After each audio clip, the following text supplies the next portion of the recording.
ሩታችን በሰላም ወደ ቤቷ ገብታለች ማለት ነው። ይሄ በጣም ደስ የሚል ነገር ነው። በሰላም የሰው ልጅ በሆዱ ያለውን ጽንስ በእጁ ታቅፎ ወደ ቤት መግባት ማለት እጅግ በጣም ደስ የሚልና በጣም የሚያስደስት ዜና ነው ማለት ነው። ታዲያ ብዙዎቻችሁ አብርሃም የት አለ? አብርሃም ለምንድን ያልተገኘው? ምናምን የሚሉ ነገሮችን ኮሜንት ሴክሽን ላይ ለማየት ሞክሬ ነበረ። እንዴ አብርሃም ታዲያ በጉን ሳይዝ ይሄዳል እንዴ? ወገኖቼ ምን ነው የምታወሩት?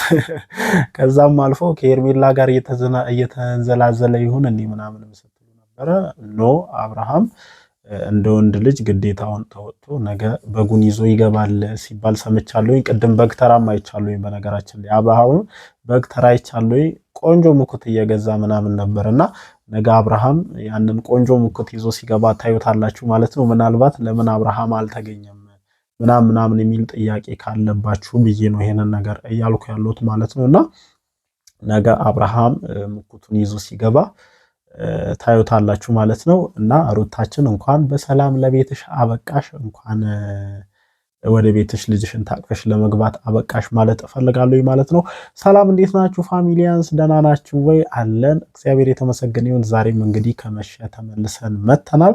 ሩታችን በሰላም ልጇን ተገላግላ ልጇን ታቅፋ ወደ ቤቷ ገብታለች ማለት ነው። ይሄ በጣም ደስ የሚል ነገር ነው። እንግዲህ ከጓደኞቿ ጀምሮ ከአብርሽ ጓደኞች ጀምሮ ሁለቱም እናቶቻቸው ጭምር ሩታን ይዘው ወደ ቤት መግባታቸውን ለመመልከት ችያለሁ ማለት ነው። ደስ የሚል ነገር ነበረ። እሷም በጣም ደስተኛ ነበረች። ሁለቱ እናቶች አብረውኝ ሆነው በሰላም ወደ ቤቴ ስለገባሁኝ ደስ ብሎኛል ስትል ነበረ። ታዲያ የብዙዎቻችሁ ጥያቄ ምን ነበረ? ለማየት የቻልኩት ከኮመንት ሴክሽን እንዲሁም ሌሎች ሶሻል ሚዲያዎች ላይ ከሚወሩ ነገሮችና ከታዘብኳቸው ነገሮች ያየሁት ነገር ምንድነው? አብርሃም የት ሄደ? አብርሃም የት ገባ? አብርሃም አሁንም ከሄርሜላ ጋር ሄዶ ይሆን እንዴ ምናምን የሚሉ ጥያቄዎችን አይቻለሁኝና አዎ አብርሃም መልስ ተጠርቶ እና ሩታ ቤት አልገባም። ያም ባይሆን ያው ከቤተሰቦቿ ጋር ተገናኝቷል፣ ከእናቷ ጋር ተገናኝቷል ምናምን ብቻ ብዙ ነገሮች ነበሩና ግን አብርሃም ሙኩትን ይዞ ያው እንደ ባህሉ እንደ ወጉ ነገ ይገባል የሚል ተስፋ አለኝ። እኔም ቅድም በግተራ ላይ ሙኩት ሲገዙ አይቻለሁኝ። እኔ ሲገዙ ሳይሆን ያው እንደዚህ ይዘውት ወጥቶ ምናምን መኪናው ላይ ሲጭኑ ምናምን ተመልክቻለሁኝና ምናልባትም ያው ነገ በስነ ስርዓቱ በወጉ ምናምን በጉን ይዞ ሊገባ አስቦ ይሆናል ብዬ አስባለሁ ማለት ነው። እና ያው ይሄ ከብዙ ጊዜ በኋላ የተገኘ ትልቅ የሆነ ነገር ነው። በነገራችን ላይ ሩታ እግዚአብሔር ይመስገን በእውነት በጥንካሬሽ ባለሽ ተስፋ አብርሃም ላይ ባለሽ እምነት በከፈልሽው መስዋዕትነት የሚገባሽን ነገር እግዚአብሔር ሰጥቶሻል። ትልቅ የሆነ በረከትን በህይወትሽ አግኝተሻል። በጣም ዋጋ ከፍለሻል ለዚህ ህይወት በነገራችን ላይ በጣም ማለት ነው። በቃ እንደ አንድ ሴት ልጅ መሆን ያለብሽን ማድረግ ያለብሽን ነገር በሚገባ አድርገሻልና እግዚአብሔር ደግሞ ለዚህ ነገር ካሳ የሆነሽ ዘንድ በልጅ ባርኮሻል። ወንድ ልጅ ከነቃጭሉ ሰጥቶሽ በሰላም ተገላግልሽ እግዚአብሔርን እኔ በእውነት በምጥ መገላገልን የመሰለ ነገር የለም። እኔ ባለቤቴ በምጥ ነው የተገላገለችው። ማዲን ታውቃታላችሁ ሁላችሁም እና በጣም ፈራ ነበረ። ሰውነቷንም ብዙዎቻችሁ ታውቃላችሁ። የኔ ሚስት ቀጫጫ ነች ምናምንና በጣም ብዙ ሰው ያስፈራራኝ ነበር። እሷ ራሱ ተፈራ ነበርና ብዙ ጊዜ 9ኛ ወር ከደረሱ ምናምን በኋላ ሴቶች ይፈራሉ ምናምን በሰላም እንገላገል ይሁን እኔ ለሊት ተነስታ ምናምን ማለት ነው ምን እንደምታስብ አላውቅም። በቃ ታስባለች ምን ትላለች ምናምንና እናንተ እዚህ ካሜራ ላይ ከምታዩት ነገር ባሻገር በጣም ብዙ ነገርን እንዳሳለፈች ሩታን ይገባኛል። ምክንያቱም በራሴ ህይወትን በደንብ ስላየሁት ማለት ነውና በጣም ጭንቅ ነው። እሷ ደግሞ ከዛም አልፎ በጣም ብዙ ውጥረቶች ነበሩ በእንደዚህ በነበረችበት በእነዚህ በተለይ ከ7 ከ6 ወር በኋላ ባለው ጊዜ በጣም ፈተናዎች ብዙ ነበሩ በአብርሽና በሩታ ህይወትና አንዳንድ ጊዜ ፈተናዎች ሲበዙ ነገሮች ሲደራረቡልን ለመልካም መሆኑን ማሰብ መቻል አለብን። እግዚአብሔር ከብዙ ፈተናዎች በኋላ ትልቅ የሆነ እድልን ትልቅ የሆነ ነገርን በህይወታችን ይሰጠናልና ሩታም ትልቅ የሆነ ነገርን እግዚአብሔር አሳልፎ ሰጥቶሻል። እግዚአብሔር ይመስገን። እኔ በሆነው ነገር ሁሉ በጣም ደስተኛ ነኝ፣ ደስ ብሎኛል። አንቺንም እኔ የምሬ ነው ረጅም ጊዜ ሆኖሻል እንደዚህ ከልብሽ ፈገግ ስትይ ከማስመሰል ውጭ ያለውን ፈገግታሽን ካየን ረጅም ጊዜ ሆኖናልና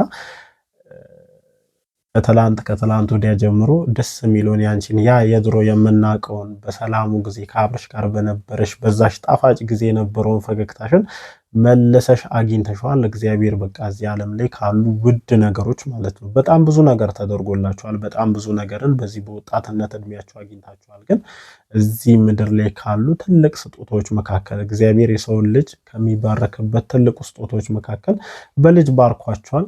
ያውም ደግሞ በወንድ ልጅ እስከነቃጭሉ እና ይሄንን ነገር አግኝተሽ በሰላም በቤተሰቦችሽ በጓደኞችሽ ታጅበሽ ወደ ቤትሽ በመግባትሽ በጣም ደስ ብሎኛል። ከዛ ውጪ አሁንም ልል የምችለው ነገር ቢኖር ከዚህ በኋላ በህይወታችሁ ትልልቅ ነገሮች ሊኖሩ ይችላሉ። ትልቅ ኃላፊነትን የተቀበላችሁትና አብርሃምን ከየትኛውም ጊዜ በላይ ማለት ነው በጣም እንደምትረጁ በጣም እንደምትወጁ በጣም ሁሉ ጊዜ ማለት ነው አብርሃም አጠፋም አላጠፋም ካጠገቡ እንደምትቆሚ ያውቃሉኝና ከየትኛውም ጊዜ በላይ ከአብርሃም ጎን የምትቆሚበት ሰዓት እየደረሰ ነው። የትኛውም ጊዜ በላይ ማለት ነውና ለዚህ ነገር ራስሽን ሬዲ አድርጊ፣ አዘጋጂ። አበጋዛችንም ማለት ነው ብዙዎቻችሁ አበጋዝ ትሉታላችሁና ያላችሁበት ራሱን የቻለ ሚንስ እንዳለ አውቃለሁ። አብርሃም ብዙ ጊዜ ስህተቶችን ይሰራል፣ ከሩታ በተለየ መልኩ በደንብ ስህተቶችን ይሰራልና የአብርሃምን ስህተቶችን መደበቅ አልፈልግም። ግን በስህተቶቹም ውስጥ በቃ ደስ የሚል ነገር አለውና አበጋዛችንም ነገ ያው የተለመደውን ጠቦት ነው ምንድነው ሙኩቱን ገዝቶ ሲመጣ አይቼዋለሁ። ነገ ያው የሙኩቱ ቪዲዮ ይለቀቃል እንዳልኳችሁ ማለት ነው። ያው ብዙዎቻችሁ ጥያቄ ስታነሱ ስለነበር ነው በነገራችን ላይ በቀልድ አዋዝቼን ነገር እየነገርኳችሁ ያለሁት እንጂ ሪል ነው በነገራችን ላይ እኔ አይቼዋለሁ ቅድም ላይ ማለት ነውና ነገ ያንን ነገር ሲያደርግ ታዩታላችሁ ብዬ አስባለሁ ማለት ነው። ያው የግድ ነው። ብዙዎቻችሁ ጥያቄ ስታነሱ ስለነበርና የታላ አብርሽ የታላ አብርሃም እንዴት አልተገኘም እንዴት ከዛ ወጣ ስትመጣ ምናምን ብቻ ብዙ ነገር ስትሉ ስለነበር ነውና ያለ ሙክት እነ ሩታ ቤት መሄድ አይችልም ስለማይችል ነው። እና ያው ጓደኞቹ እሱን ወክለው በደንብ ሁሉንም ነገር ሲያደርጉ ነበረ። የተዘጋጀውን ዝግጅት ደስ ይል ነበር። እሷም ማመስገን ያለባቸውን ሰዎች በደንብ አመስግናለች። ከዛ ውጪ ደግሞ ብዙዎቻችሁ ያላስተዋላችሁትና ያላያችሁት ነገር ሩታ 250K ገብታለች። ሩታችን እንኳን ደስ ያለሽ።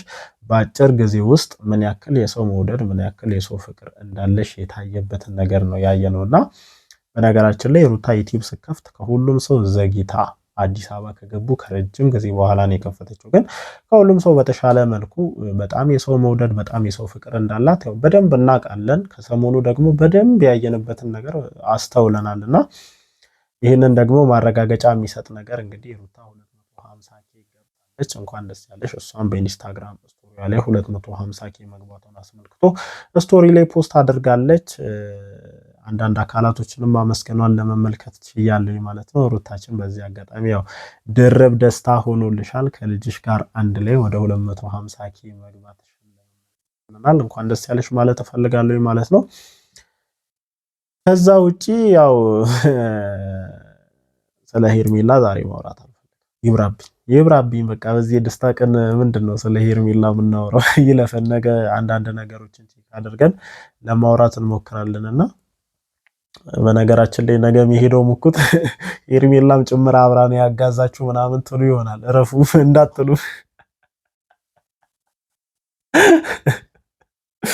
ለማንኛውም ጋይስ እኔም ትንሽ አሪፍ ደስ የሚል ድባብ ላይ ያለሁት ደስ ብሎኛል። በቃ ስለተፈጠረው ነገር ስለሆነው ነገር እግዚአብሔር ይመስገን።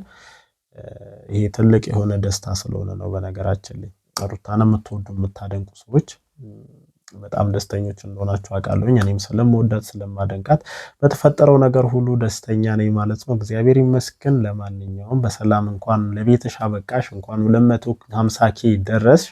ደስ ብሎኛል። ነገ በአዳዲስ መረጃዎች ተመልሼ ያገኛችኋለሁ። ይመቻችሁ። ደህና ደሩልኝ።